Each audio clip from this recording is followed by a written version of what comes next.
Hello students, कैसे हैं आप लोग। स्टूडेंट्स, आज हम आपके लिए हेलो एल्केन लेसन से एक और टॉपिक लेकर आए हैं। हेलो एल्केन की कुछ रासायनिक अक्रियाएं जिनमें आज आप पढ़ेंगे निराकरण या विलोपन अक्रिया, जिसे हम एलिमिनेशन रिएक्शन कहते हैं। बच्चों, ये रिएक्शन भी बहुत इंपॉर्टेंट है, कई बार बोर्ड एग्जाम में भी पूछी गई है। तो एलिमिनेशन रिएक्शन क्या होती है, निराकरण अक्रिया क्या होती है, ध्यान से सुनिए। जब बीटा हाइड्रोजन परमाणु युक्त एल्किल हैलाइड की अभिक्रिया, क्या कहा मैंने, जब बीटा हाइड्रोजन परमाणु युक्त एल्किल हैलाइड की अभिक्रिया, एल्किल हैलाइड की अभिक्रिया एथेनॉलिक के वजह से करते हैं। एथेनॉलिक या alcoholic, ethanolic KOH potassium hydroxide या सोडियम हाइड्रोक्साइड से कराते हैं, तो एल्किल हैलाइड से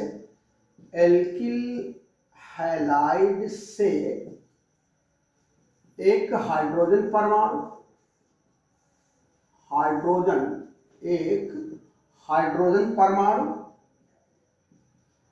तथा एक हैलोजन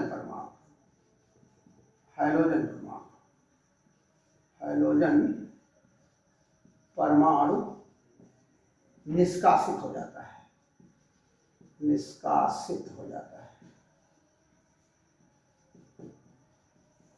है, फलस्वरूप एल्कीन का निर्माण होता है।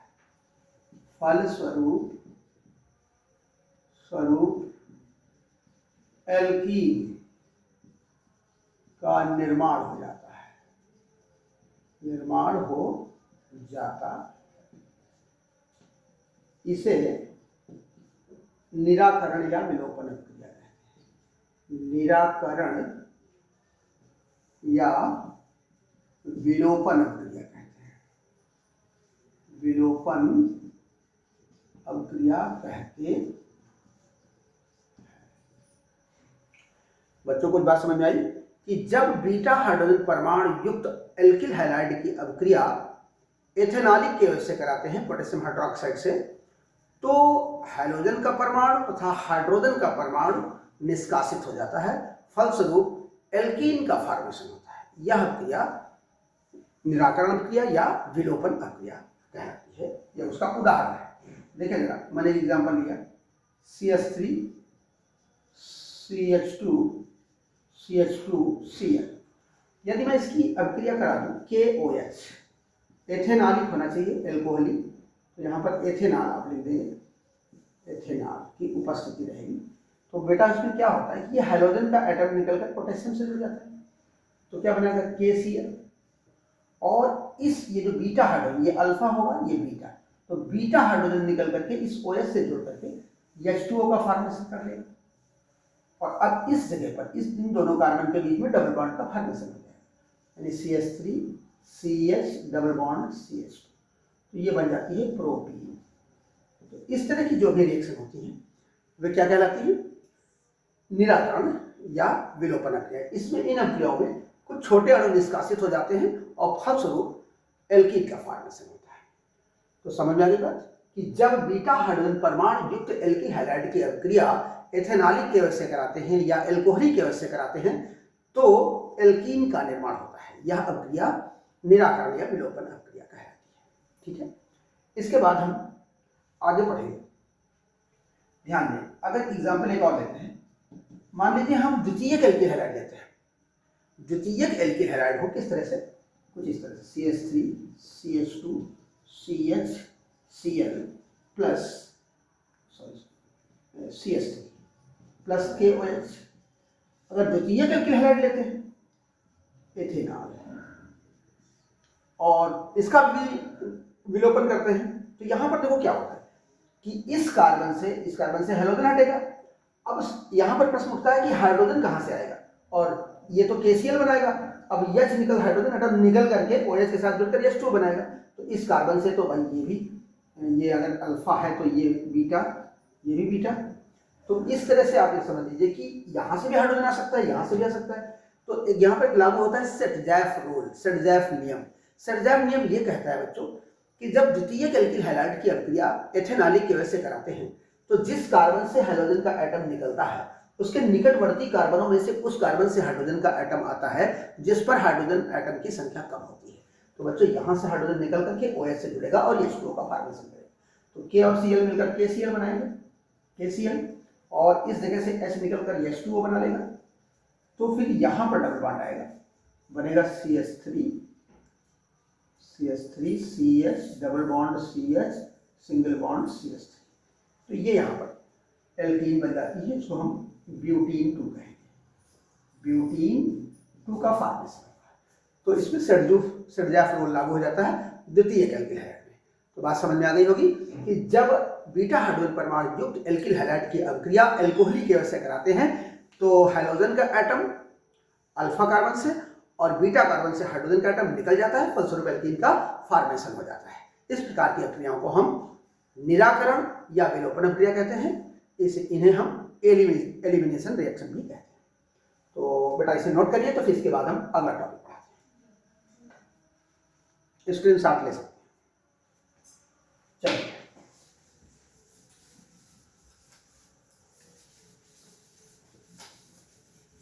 अगली रिएक्शन अब आपको पढ़ाएंगे, रिएक्शन विद मेटल।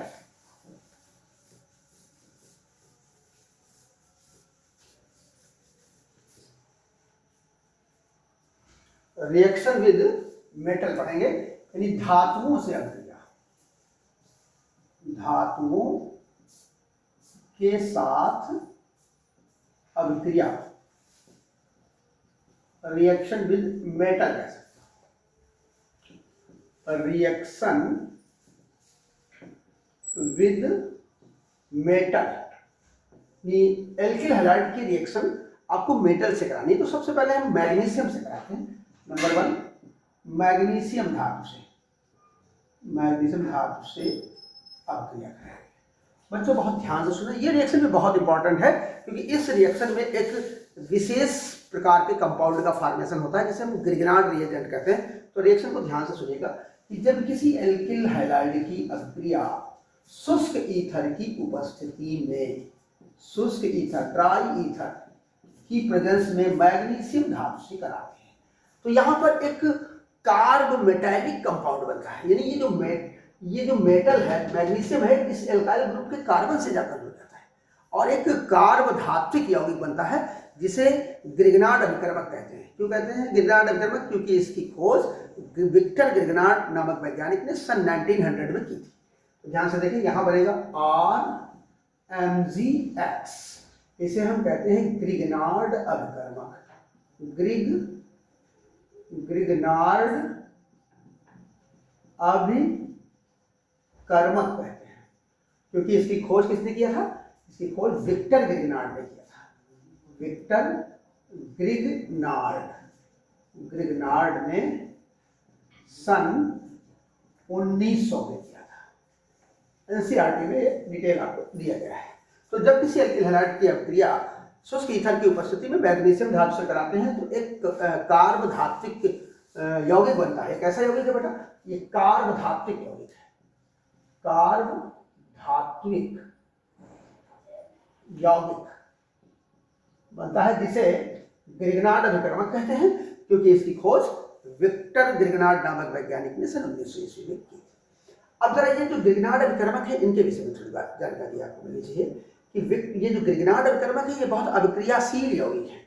क्या बताया? नोट पॉइंट में लिख सकते हैं कि ग्रिग्नार्ड अभिकर्मक, ग्रिग्नार्ड अभिकर्मक बहुत अभिक्रियाशील यौगिक है, अभिक्रियाशील यौगिक है। ये किसी भी प्रोटॉनिक स्रोत से, ये किसी भी प्रोटॉनिक स्रोत से अभिक्रिया करके हाइड्रोकार्बन का निर्माण कर लेते हैं। हाइड्रोकार्बन कार्बन का निर्माण कर लेते हैं, निर्माण कर लेते हैं। ठीक है, ध्यान से देखिएगा, मैंने लिखा RMgX।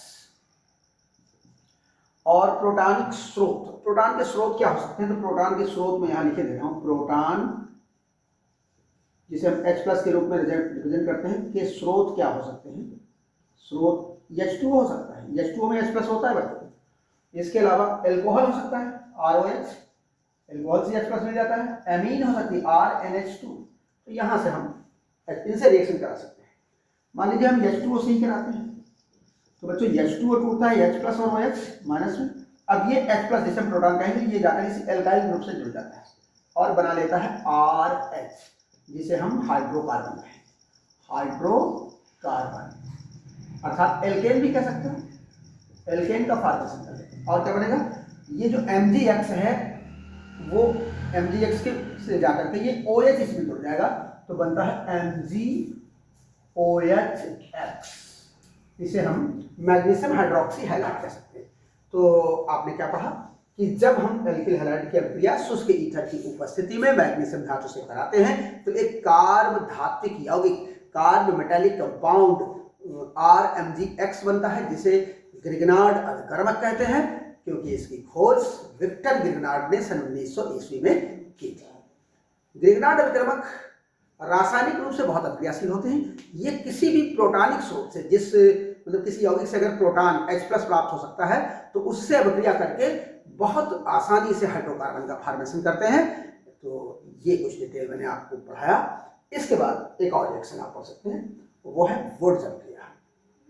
इसका स्क्रीनशॉट ले लीजिए, नोट कर लीजिए इसे, फिर मैं बताता हूं।